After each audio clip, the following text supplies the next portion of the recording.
also, just as negative as labels can be, some labels can be very positive, of course. So I had those people who did label me as being a leader, influential, who also said me being outspoken was a good trait.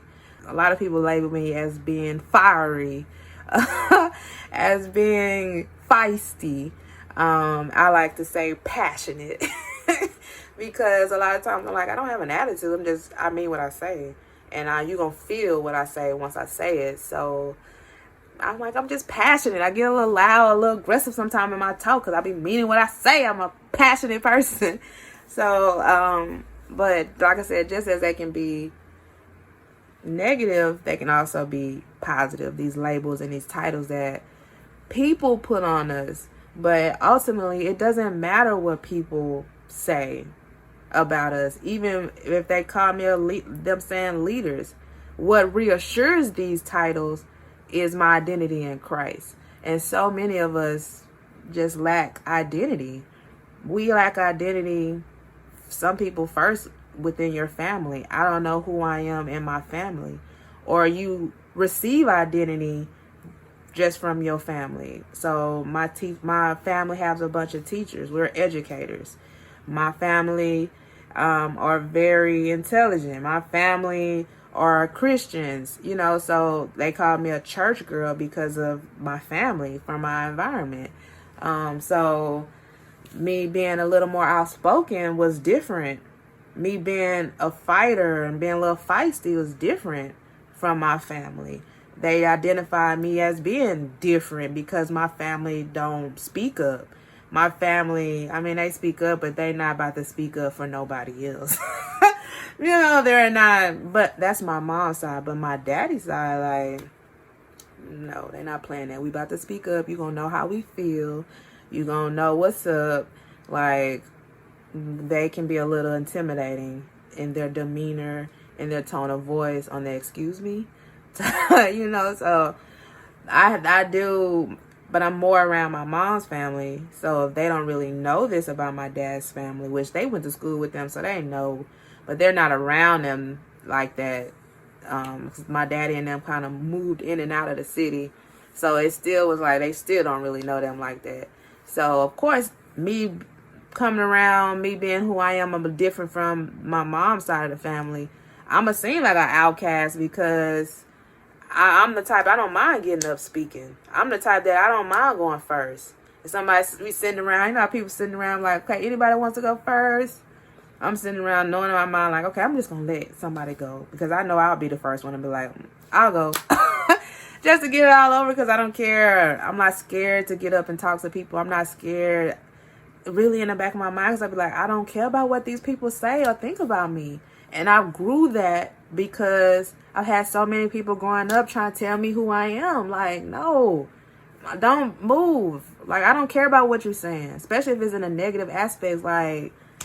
I don't care what you're saying. I'm going to do me, and I'm going to continue to be who I am. You're not about to shrink me. It's crazy how you will literally have grown-ups trying to shrink you because you lack self-confidence, and you mad because I'm young and I'm a teenager and I can speak better than you. It's just crazy, but that's where that came from with me, having so many people not know how to really cultivate who I am as a person. And it's because you don't understand me, you want to label me and give me these titles and these labels from your little bitty mindset.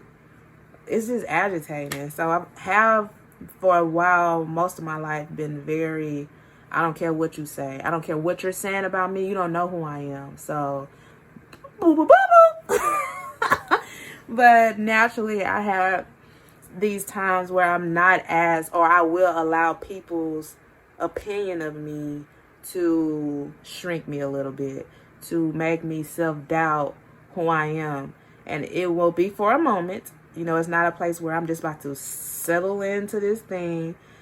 Because in the way I think and process, so somebody will say something hurtful, because I'm not gonna lie, the teacher pulling me to the side, trying to tell me about who I am, that hurt my feelings. I didn't show it to her, but that hurt my feelings because I was like, first of all, who told her this? Who coming to them with my name on their mouth like that? Who who's saying this to her? Like, why is she coming to me and she don't even know me? Like, don't come spreading these lies to people you don't know. And I tell these kids this all the time.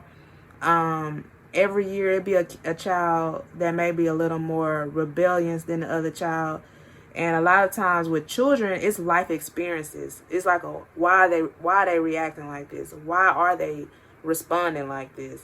And I try to tell them, like, this is a brand new year. First of all, because I was like, and I told them, these teachers talk to each other. They gonna say such and such to the next teacher, and then some of these teachers are childish and immature, and gonna automatically go off of what these people are saying instead of trying to teach and learn you for yourself. But I tell them, every year you have the opportunity of starting over and being who you want to be this year. Because I did the exact same thing, and that was not an easy thing to do, especially when I went from middle school to high school, and these high school teachers heard whatever they heard about these middle school kids from these middle school teachers, and then like your disciplinary folders, I guess, travels over too. So I got written up a lot in middle school for insubordination, because you're just not about to be you're not about to be talking to me crazy and disrespectful to me, and I not have something to say back. So now you're calling me insubordinate, when no, I'm not being insubordinate. You're being insubordinate, and I'm just responding to your disrespect. Like, when I say I got written up so much for insubordination, I was like, what is that? First of all, I had to go look at what insubordination was. And so they naturally go in high school. They like, she's insubordinate. No, I'm not. I'm not insubordinate. You're just not about to be talking to me crazy. You're not. I do follow directions. I follow directions very well, which is why I'm so smart. You're just not about to talk to me any kind of way. You're not about to talk to nobody in here any kind of way. I just do not like disrespectful people. And I still don't like disrespectful people. I like for you people to treat everybody fairly. Talk to everybody right. I'm not a person I'm automatically about to be disrespectful. There's a cause and effect. So if I'm being disrespectful, what are you doing? What is the cause for me reacting and being effective in this way? And they didn't, grown-ups with kids, they just automatically think they right, and that you as a child, you don't have a brain, feelings, eyes, senses, and you don't know nothing. Like, no. I got kids now that are super smart. Last year I was in 9th grade. These kids are super smart. They are very intelligent. They need a little coaching in some of the stuff that they're saying, but I'm not about to belittle these kids because they're able to talk with some sense. Like, no, I want to be the best person that I can be to help you be the person that you need to be. So a little boy said, son, we was having this conversation about how they get agitated, how adults try to tell them like they don't understand what they're saying. He was using the word experience. I was like, you're definitely on to something, and what you're saying is very valid, and it's true what you're saying, like, you on point. But I was like, just don't use the word experience because of the age difference. It's not experience, it's something else. And so I knew the word, but I'm trying to help him with his thought process, and he ended up coming up with another word other than experience to make what he was saying more valid. Because I'm not saying that I might have been encouraging him to have something to say back to an adult intellectually, and he wasn't disrespectful. He was very a calm boy, but he's very intelligent how he was talking. And so people and parents and adults just automatically just think because you're younger, like, you don't got no sense. And it's like, no, I'm very intelligent. I'm very smart. I pay attention to my surroundings. And first of all, you don't know what happens at home, what environment I'm at. You don't know who I'm raising at home. Not that I had to raise anybody, but I had friends growing up who had 4 and 5 brothers and sisters and was helping their mamas raise their brothers and sisters. So that was at home cooking, cleaning like they was grown.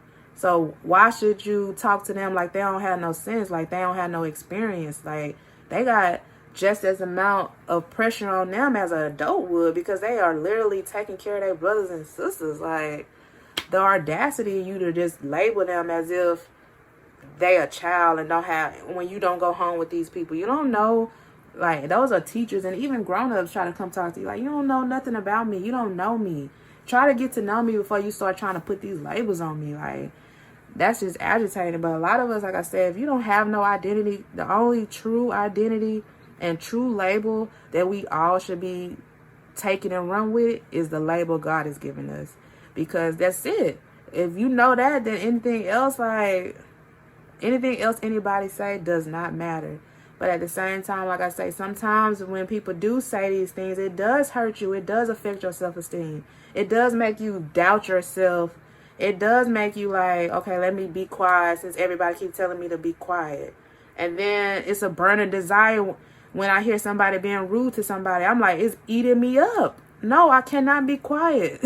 So I'm about to say something. And so if a teacher, because teachers be bullying kids. And so as a child, yeah, if I see a teacher, if you're bullying, I'm not looking at the teacher, I'm looking at the person, whether it's a grown-up or a child. Because I'm 34, it's been happening my whole life.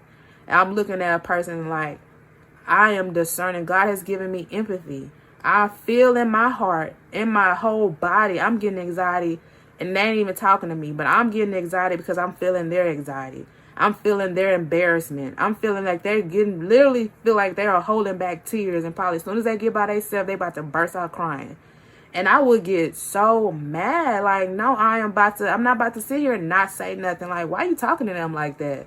And now I'm being disrespectful, insubordinate, because you don't care that this person, I know you see the tears. I know you see this face. Like, and you still in your pride want to be big and bad and talk to somebody crazy. Like, no, it burns me up. I cannot watch people in pain knowing that I'm outspoken and don't say nothing for them. I don't move like that. I do not move like that. And I will low-key have people like will only befriend me or will befriend me and start clinging to me because I stepped in for them like that. I'm like, this girl is about to burst out crying, and I'll come in and rescue them because God has given me discernment and empathy, and he gave me a voice. And so if God's given me a voice and the ability to, because now ain't nobody gonna talk to me like that. Ain't like nobody gonna come at me crazy like that. But everybody is not outspoken like me. Everybody don't have the articulate to say something back to somebody or to a bully. And so God giving me that ability, I'm about to use it. Like, I'm about to help you. I'm not, don't worry, if you with me, you're safe. Because ain't nobody about to be talking to my people crazy if you around me. And not even just my people. It could be, I've had incidents with complete strangers. That's like, why at the post office, like, why are you being rude and disrespectful? Like, you couldn't say that a better way. And then people want to get, oh, no, I'm going to give it to you like you giving it to them. Like, don't treat people like that. Like, it just bothers me when people just be treating people crazy. Like, why are you talking to people crazy? Why are you coming at people like that? What is going on? Girl, I had to come out here and take a breath. Just take a breathe. I was about to walk the building 7 times like they did in Jericho. I mean, I know I walked out and you was gone, so girl, they didn't time. Knowing your identity in Christ will help you block out so much of that other nonsense that people try to label and give you these titles. Make sure you guys subscribe. Follow me on all my social media platforms. Make sure you hit that bell so you can get notifications every week. There's a brand new video being uploaded. We're continuing this titles and labels series. So join me next week as we dive a little deeper into titles and labels.